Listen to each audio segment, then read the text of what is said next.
A happy salutation to all. Be a hero, save lives. World's First Aid Day is recognized on September 12th this year. First aid is the assistance given to any person suffering a sudden illness or injury with care provided to preserve life. Theme of this year is an annual campaign to promote the importance of first aid training in preventing injuries and saving lives. Safety first is safety always. Since it's a first aid day, here are some first aid tips we wanted to share. Respiration. If respiration is falling, give artificial respiration, either mouth to mouth or mouth to nose. Step number 1. Open the airway. Place the victim on his or her back. Press your palm against the person's forehead. At the same time, hook your fingers under the chin and lift it away from the spine. This tilts the head back and opens the airway. Step number 2.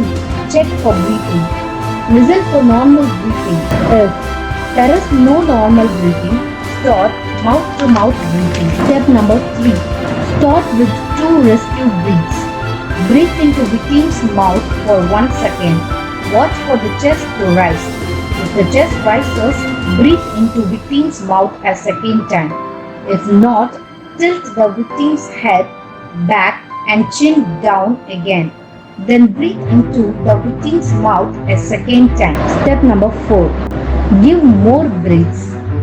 Give 2 breaths after 30 chest compressions.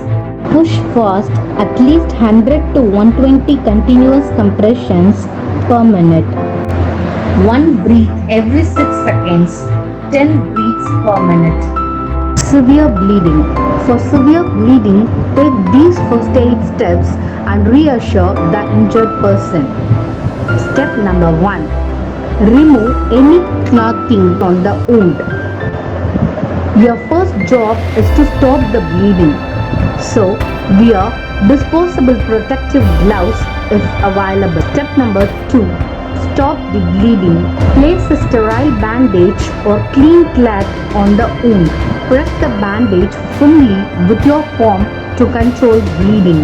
Apply constant pressure until the bleeding stops.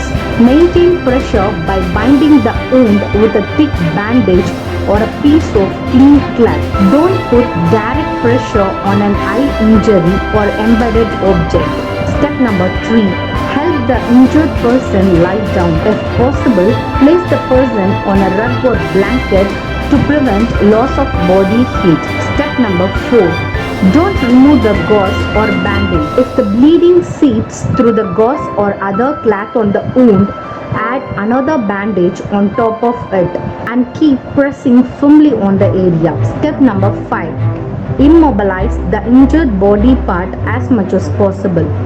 Leave the bandages in place and get the injured person to an emergency room as soon as possible.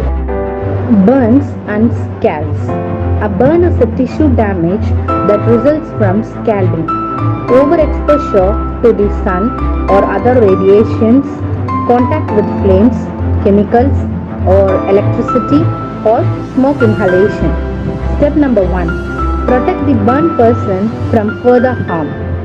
If you can do so safely, make sure the person you are helping is not in contact with the source of burn. Step number 2. Remove jewelry, belts and other restrictive items. Step number 3. Cover the area of the burn. Cover the area of the burn. Don't immerse large severe burns in water. Doing so could cause a serious loss of body heat. Elevate the burned area. Raise the wound above heart level if possible. For treating minor burns, follow these steps. Step number 1.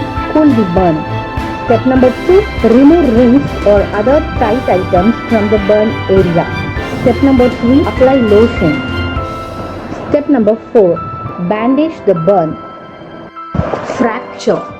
A fracture is a broken bone. It requires medical attention. Don't move the person except if necessary to avoid further injury. Take these actions immediately while waiting for medical help. Step number 1. Stop any bleeding. Apply pressure to the wound with a sterile bandage, a clean cloth, or a clean piece of clothing. Step number 2. Immobilize the injured area.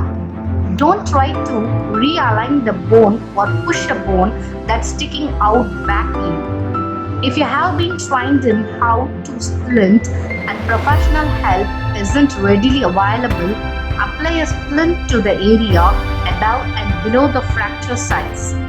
Padding the splints can help reduce discomfort. Step number 3. Apply ice packs to limit swelling and help relieve pain. Don't apply ice directly to the skin.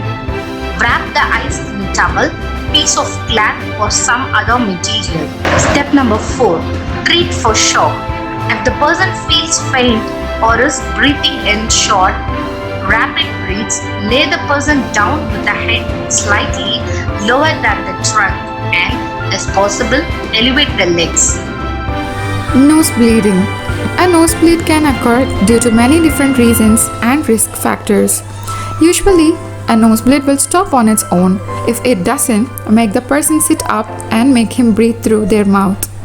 Hold the nostrils pinched for a few minutes and warn them not to sniff or blow the nose. And also encourage them not to speak, swallow, or cough. But it could require emergency medical attention if serious. Animal bites. Minor animal bites such as one that only breaks the skin. Wash with soap and water, apply antibiotic cream like Betnovate or which is available over the counter and cover the bite with a clean bandage. And seek medical emergency if there is increase in swelling, redness, pain or oozing, which are the signs of infection. Snake bites. In general, we know that the poisonous snake bites are more dangerous than the non-poisonous ones. Non-poisonous snake bites only cause pain and scratches. In case of poisonous ones, it results in severe burning pain, progressed by swelling and bruising all the way up the arm and leg. First, make the person remain calm. Clean the area with plenty of water and soap. Then apply a tight bandage on the hard side of the bite and cover it with clean and dry bandage. And finally, position the person so that the bite is always below the level of the heart and seek medical emergency as soon as possible. Bee sting. Only bees among the stingers leave the stinger. If a person got stinged, avoid scratching the area. Try to remove the stinger if only it is visible. Wash with soap and water and apply cold compress. But in multiple stings, on the other hand, requires immediate treatment. Fainting. Fainting is very common in our daily basis. We tend to see very often. It normally occurs when the brain doesn't receive enough blood supply. So hereafter, if yourself or someone feels faint, try to remember the simple points. Lie down on one's back, raise legs above the heart level, if possible, loosen the tight clothings, and don't be up so quickly. But remember to call the emergency if the symptoms are not relieved quickly, which is not normal, and talk to your doctor if you faint more than once.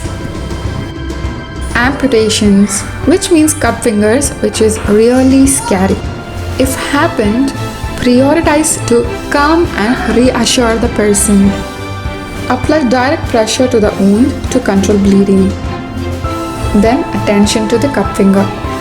Do not wash or roll it in the cloth, but immediately wrap it in a clean material. Then put it in a plastic bag and tie it and put that bag inside another bag with ice cubes. It is the best possible condition to sew back the fingers. Don't give anything to eat or drink and make sure to reach the hospital as soon as possible with the preserved cut finger. If you want to know more, select the link in the description below.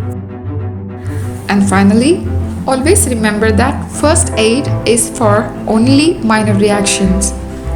And if you are in doubt with the treatment, please do not do anything you may do harm or worsen the condition of the person and also their injuries. Here we have discussed only few, but there is much more to know. If you really want to gain more knowledge about this, please let us know in the comment section. Do support us and feel free to express your ideas as we are just learners trying to learn more. Thank you.